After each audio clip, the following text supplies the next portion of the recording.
Good morning, everybody, and welcome back to Julie's Orchids. Today being New Year's Eve, this is obviously the last day of the year that we're going to have a video posted for you guys.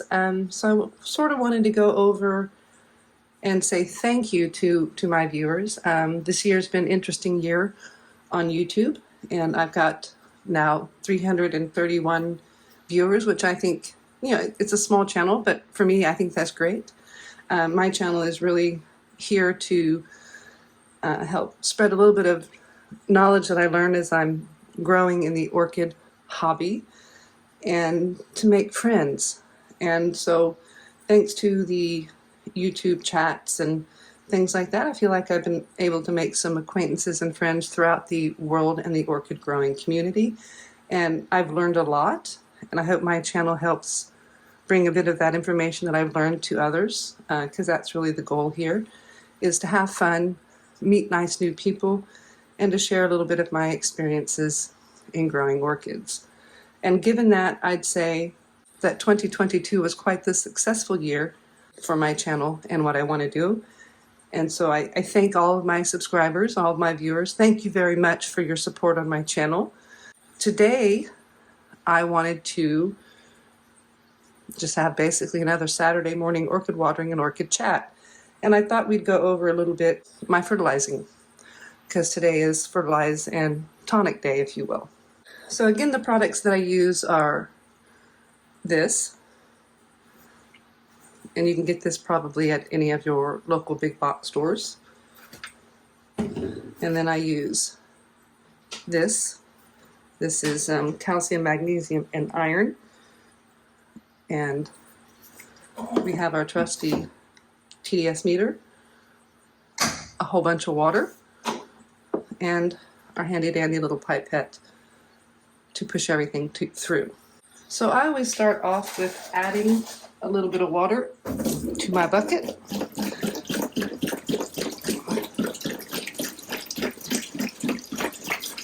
And I did do half my plants last night, so there's a little bit of residual pumice left in there.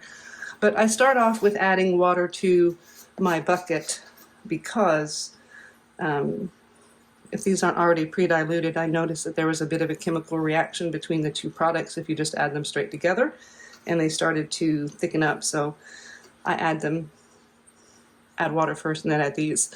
So I'm going to start off with about this much of Thrive, and I'm just going to give that a squirt through. And then I do clean or rinse my pipette.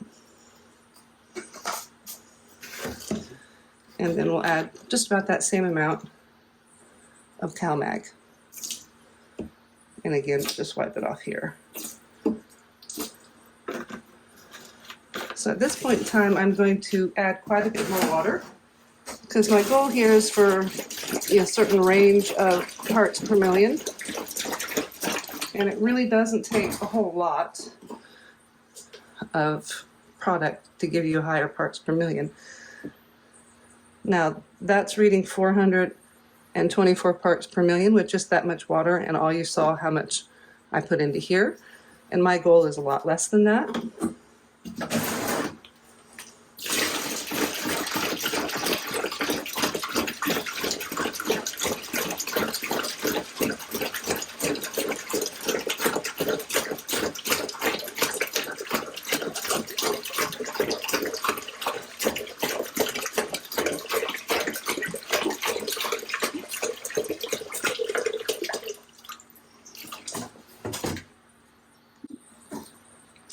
And we'll give that another check and see what our numbers are reading. And that's a bit better at 210 parts per million. So I'm going to add just a bit more water because I want it a little bit lower than that. And the reason I want it a bit lower than that is because I do tend to fertilize these quite frequently, and I don't do a whole lot of flushing. So my orchids get a little bit of food a lot.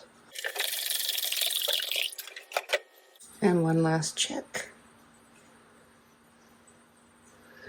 Now that has me just at about 180 parts per million, which is a little bit more parts per million than I want. I want to get it down to like 150. So that's the range that I want for my Phragmipediums. and my slipper orchids, because they don't need quite as much nutrients. They get leaf tip burn really easy with that. However, I think it's a good amount for my Uncendiums, and they're the first set that I have to come out today to get their drink on. So we'll go ahead and start with those.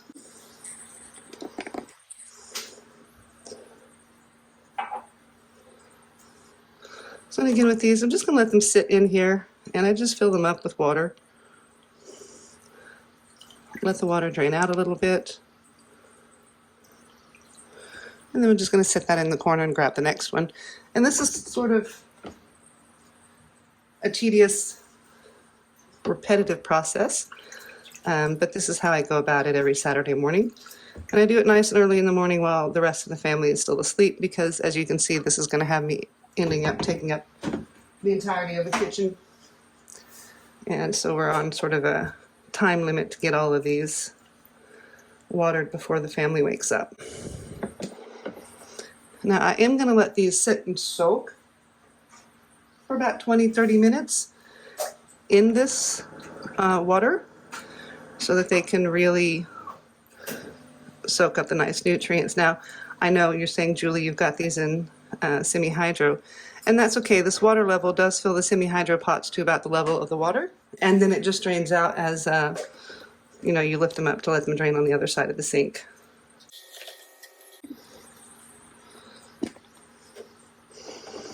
So I hope everybody has plans for a happy and safe New Year, whether you're going out to party or just going to stay home and keep it quiet and safe. I hope everyone's New Year's Eve is a lovely one. Today is not just New Year's Eve for my household, it's also our wedding anniversary. So we've got dinner reservations made for the restaurant where he actually proposed to me, so I'm looking forward to dinner tonight. There we go. Now we've got a nice bucket full of plants to sit and soak, so we'll be back in about 20 minutes. Alrighty, and we're back. So these guys have been soaking for about 20 minutes, and I'm pretty happy with them. I think they're probably thoroughly soaked and have gobbled up their nutrients in there, and if they haven't, that's okay, because they'll be a little bit stuck in their reservoir. So I basically just pull them up, let it drain out, and then I stick it on the side of the sink so that the rest of it can sort of drain out along the way. And then we'll redo this with the next batch. Now the trick with this is you have to be careful that the water draining out of your pot doesn't get into the crowns of the other ones, which does happen sometimes, and I find that if you overfill the bucket, you run the higher risk, so I only fill it about half full.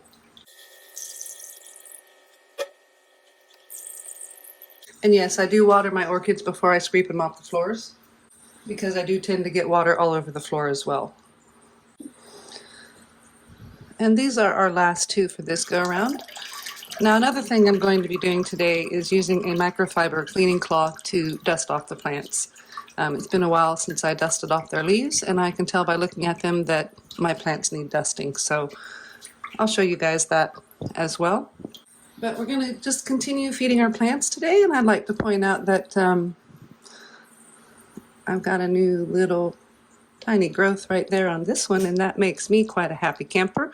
This is Miltoniopsis Pink Puff Marion times Miltoniopsis Leo Hooligan Robust. And I have struggled with these, and last Christmas I had a few of these, and we had problems with the air conditioning, and mine all died. So I did a little bit more research on the Miltoniopsis, and I found that not all of them are cold to cool growers. Some of them are intermediate, and I made it a point to research the Miltoniopsis before I bought them, and found a few that were more intermediate growers, and I thought I'd give those a try. And so far they're doing pretty good, and we've had some pretty hot days here in Perth, hitting up to 40, 42, and they've come through it fine. Now I can say that my air conditioning was struggling, so the rooms were hot. The bedroom was last year at Christmas time.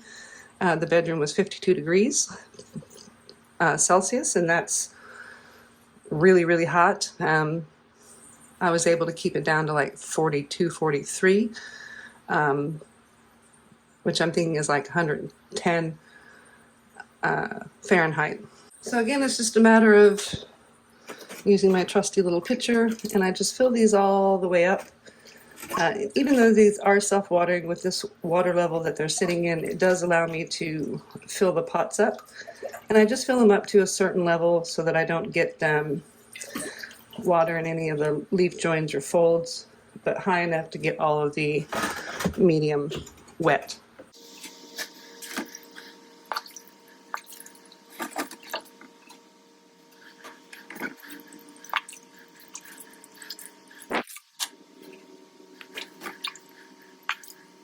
Now, the reason that I watered half the plants last night, as I mentioned earlier, today is my wedding anniversary. And we have plans for a nice dinner tonight. And we're going to go to temple. The Buddhist Society is having a special meeting tonight for the New Year's. So that's what our plans are for this evening. Now, we've got this bucket full watered, and I'm just going to let these sit here for 20 minutes or so. And while they're sitting here, I'm going to work on dusting off the leaves of the plants I just took out. So I've got my trusty microfiber cleaning cloth.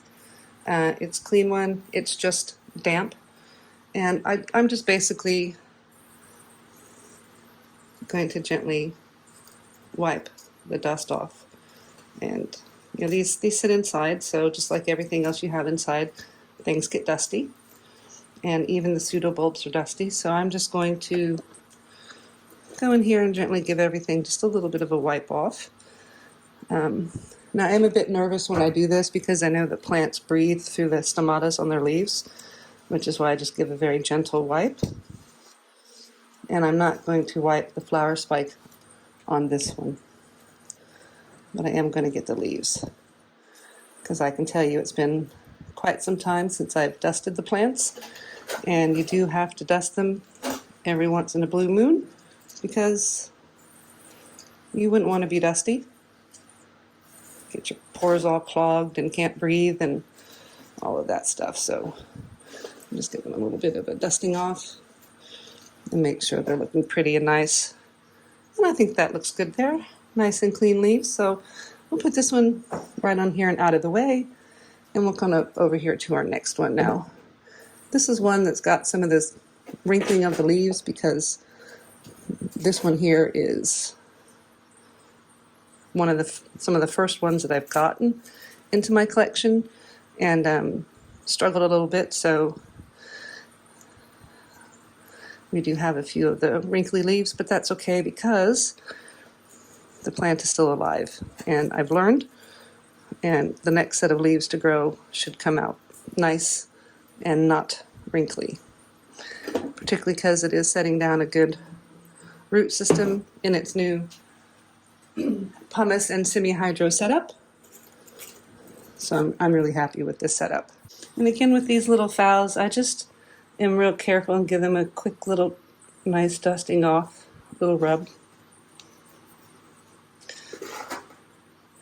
Make everything look nice and shiny and pretty. And I don't really go at it super hard, and I try to avoid getting anything in the crown, but we've got a new little leaf coming up. Makes me happy. And I'm unsure if you can see the dust on these things, but trust me, it's dusty.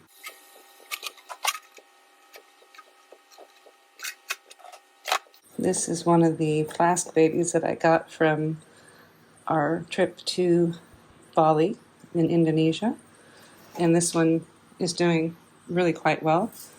It was the biggest one in the flask, and it went straight into that setup and has just not looked back. It's been really happy with that.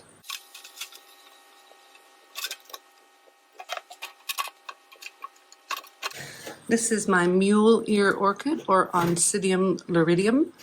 I think it's really pretty. I've grown this one this year. I have yet to get this plant to flower for me. I was hoping that this year might be the year, but they have very tiny almost non-existing pseudobulbs with these big, firm leaves that kind of look like mule's ears. So this one's quite an interesting species. And here's a little twinkle. And I think you can see after I get the leaf wiped at how dusty it was.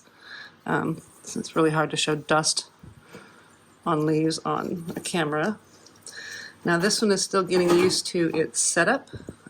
I have started to struggle with these a little bit, and we're just being pretty gentle with them, wiping all this off.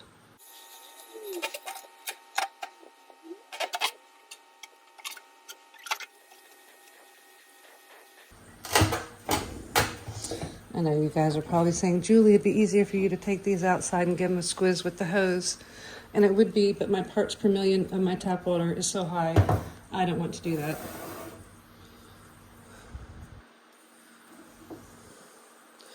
For me, it's just not worth the risk of burning their roots. These guys for about a year now have not had to deal with 485 parts per million water. And they've really started to come along since I've gotten my RO unit, so I'm not going to expose them to my tap water. Okay then, there you have it, today's episode. Again, Happy New Year's to everyone out there. Thank you for your support on my channel. The orchids appreciate it. I hope everyone has a happy, healthy, and safe new year, and that the new year brings much prosperity and happiness to everyone's life. If you like the video, please give me a thumbs up. A subscribe would be nice. Thank you guys again, and have a lovely day.